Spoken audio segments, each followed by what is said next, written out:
అదే పరిస్థితి కొనసాగుతుంది. రైట్. ప్రస్తుతం డిబేట్లో జాయిన్ అవుతున్నారు కాంగ్రెస్ పార్టీ నుంచి ఆ పార్టీ శాసనమండలి సభ్యులు, ప్రధానంగా ఈ ఎన్నికల్లో అత్యంత కీలకంగా వ్యవహరించిన బలిమూరి వెంకట్ గారు.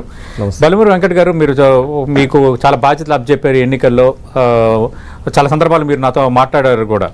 అంటే ఇప్పుడు మనం చూస్తే కాంగ్రెస్ పార్టీ ఎగ్జిట్ పోల్స్ నిజం అవుతున్నాయి అన్నట్టుగా కాంగ్రెస్ పార్టీ లీడ్ కనబరుస్తుంది. బట్ పోస్టల్ బ్యాలెట్లో 4 ఓట్ల ఆధిక్యం వచ్చింది, తొలి రౌండ్లో 62 ఓట్ల ఆధిక్యం వచ్చింది, రెండో రౌండ్లో 1000 ఓట్ల ఆధిక్యం వచ్చింది. అంటే కొంత నెక్ టు నెక్ వాతావరణం అయితే ఉంది. మీ అంచనా ఏంటి? ఇంకా బీఆర్ఎస్ మధ్య 4-5 రౌండ్లు మేము అనూహ్యంగా తెర ముందుకు వస్తామన్న అంచనాలో ఉంది. ఆల్రెడీ రవిశంకర్ గారు ఉన్నారు అంటే స్టెప్ ఇంతకుముందు వారు చెప్పిన విశ్లేషణలో రవిశంకర్ గారు మాట్లాడుతున్న దాంట్లో చాలా క్లియర్గా, సత్యం గారు మాట్లాడిన దాంట్లో వారు క్లియర్గా ఒక విషయం చెప్పారు. ఏమని, భారతీయ జనతా పార్టీ ఓట్లు అనేది వాళ్ళ పర్సంటేజ్ అనేది చాలా క్రియాశీలకంగా మాట్లాడతారు. మీరు అన్న ఆ నెక్ టు నెక్ కూడా ఎందుకు వచ్చిందని అంటే, భారతీయ జనతా పార్టీ ఓట్స్ అనేటి బీఆర్ఎస్ పార్టీకి దానికి సంబంధించి డైవర్ట్ అనుకోవచ్చు, లేదా లోపాయికి ఒప్పందం అనుకోవచ్చు. సరే, దాన్ని ఏ రకంగా మాట్లాడినా కూడా వీళ్ళ ఓట్స్ అనేవి అద్దెకు డైవర్ట్ అవ్వడం వల్ల ఆ పర్సంటేజ్ అనేది మీరు అన్నట్టు మొదటి 2 అవుట్లో కొద్దిగా నారోగా కనిపించింది. కానీ క్రమక్రమాన రౌండ్స్ పెరుగుతున్నా కొద్దీ, అంటే మొదటికెళ్ళి నాకు అనిపించింది షేక్పేట్లో కొంచెం నారో మార్జిన్ ఉన్నా కూడా రహమత్ నగర్, యూసుఫ్ కూడా ఇవన్నీ కూడా మార్జిన్ అనేది ఇంకా ఇంక్రీజ్ అవుతూనే వెళ్తుంది. ఎందుకంటే షేక్పేట మీకు కొంత ఎడ్జ్ ఉన్న ఏరియా, బీఆర్ఎస్ కూడా లాస్ట్ టైం దాంట్లో. కాకపోతే నేను ఫీల్డ్ లో ఉన్న వాస్తవ పరిస్థితులు చెప్తున్నాను. అంటే షేక్పేట్ కంటే కూడా రహమత్ నగర్, యూసుఫ్ కూడా, అంటే నేను సర్వేలు దీని సంబంధించి ఎడ్జ్ ఎవరు చెప్పారో దాని పక్కన పెడితే, నేను వాస్తవానికి నేను గమనించిన దానికి రహమత్ నగర్ లో అత్యధిక ఓట్లు లీడ్ అనేది తప్పనిసరిగా కాంగ్రెస్ పార్టీకి పడుతుంది. ఎందుకంటే ఆన్ ఫీల్డ్ ఆ డివిజన్ లో నేను, అదేవిధంగా పొంగులేటి శ్రీనివాస్ రెడ్డి గారి సారథ్యంలో మేము కంప్లీట్ గా ఆ డివిజన్ ని మానిటర్ చేస్తాం. సొంత ప్రాంతం అండ్ అత్యధిక ఓట్లు పోలైన డివిజన్ కూడా రహమత్ నగర్ డివిజన్, అన్ని డివిజన్లలో.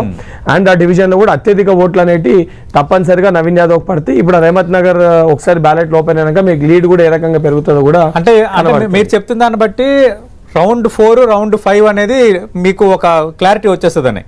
ఎందుకంటే మీరు రహమత్ నగర్ అన్నారు కాబట్టి, వెంగళరావు నగర్, రహమత్ నగర్ లో కొంత భాగం 4th రౌండ్ లో ఉంది, 5th రౌండ్ లో రహమత్ నగర్ మెజార్టీ భాగం, వెంగళరావు నగర్ కొంత భాగం ఉంది కౌంటింగ్ లో. 4th and 5th రౌండ్ లో అంటే నాకున్న అసెస్మెంట్ దాని ప్రకారం, ఎందుకంటే షేక్పేట్ ఇవన్నిటికంటే షేక్పేట్ కంటే కూడా ఇవన్నిటికంటే ఎక్కువ లీడ్ వస్తుంది.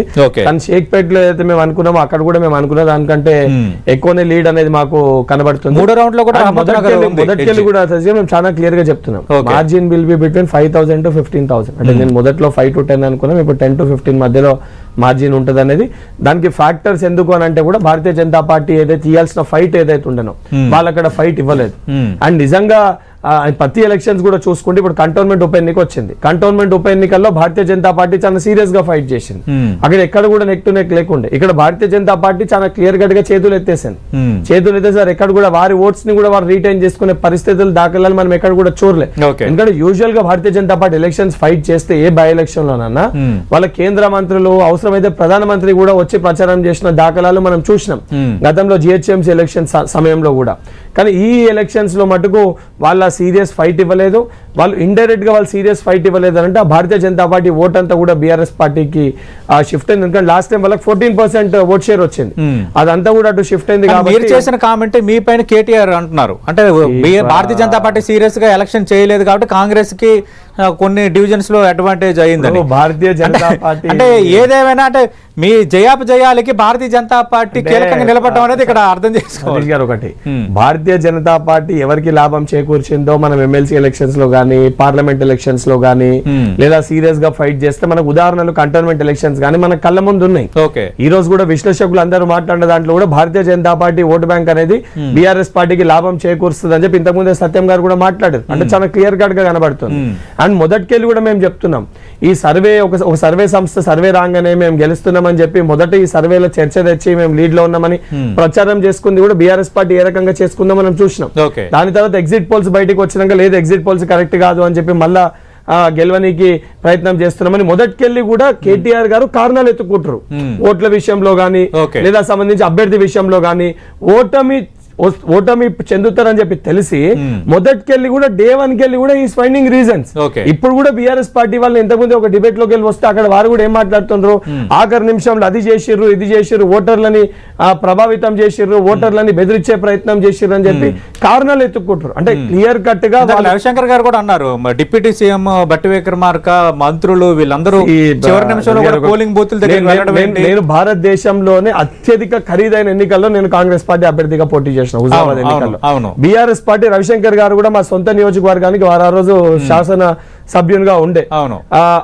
వారు చాలా క్లియర్ గా తెలుసు హుజరాబాద్ ఉప ఎన్నికల్లో ఏ రకంగా బీఆర్ఎస్ పార్టీ వ్యవహరించింది, ఓటుకి ఏ రకంగా ప్రభావితం చేశారు, ఓట్లు ప్రభావిత భాగంలో రాకపోతే ఓటర్లు రోడ్లపైకి వచ్చి ఏ రకంగా ధర్నా చేశారు.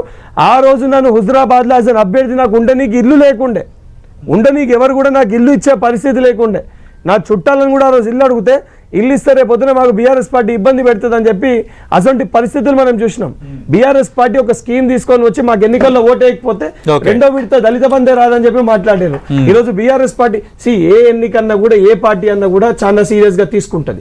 ఈ రోజు బీఆర్ఎస్ పార్టీ ఒకటే ఒక నినాదం తీసుకుంది, సెంటిమెంట్ అనేది. ఆ విషయానికి కూడా నేను ఒకటే ఒక మాట బీఆర్ఎస్ పార్టీని అడగదలుచుకున్నా. నిజంగా మాగంటి గోపీనాథ్ గారు చనిపోయినాక ప్రధాన ప్రతిపక్ష నాయకుడు కేసీఆర్ గారు ఆఖరి నిమిషం వారి సంతాపం తెలియజేయాల్సిన దానికి అసెంబ్లీ సమావేశాన్ని నిర్వహిస్తే కేసీఆర్ గారు అసెంబ్లీ సమావేశానికి రాలేదు, అసెంబ్లీ సమావేశంలో మాట్లాడడానికి రాలేదు.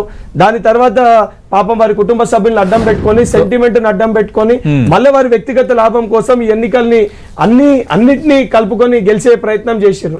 ప్రజలు 2 ఏళ్ల మా పరిపాలనని దృష్టిలో పెట్టుకొని రిఫరెండం గా ఈ ఎన్నికల్లో మాకు తీర్పిచ్చారు. మళ్ళీ చెప్తున్నా 100% కాంగ్రెస్ పార్టీ అభ్యర్థి నవీన్ యాదవ్ గారు 5,000 పైన, అంటే మీరు అన్నట్టు నెక్ టు నెక్ ఉన్న 5,000 to 15,000 ఓట్స్ మధ్యలో నవీన్ యాదవ్ గారు ఎన్నికల్లో కాంగ్రెస్ పార్టీ అభ్యర్థి 100% గెలుస్తాడు. రైట్, మనం లేటెస్ట్ బ్రేకింగ్ చూస్తున్నాం. 3వ రౌండ్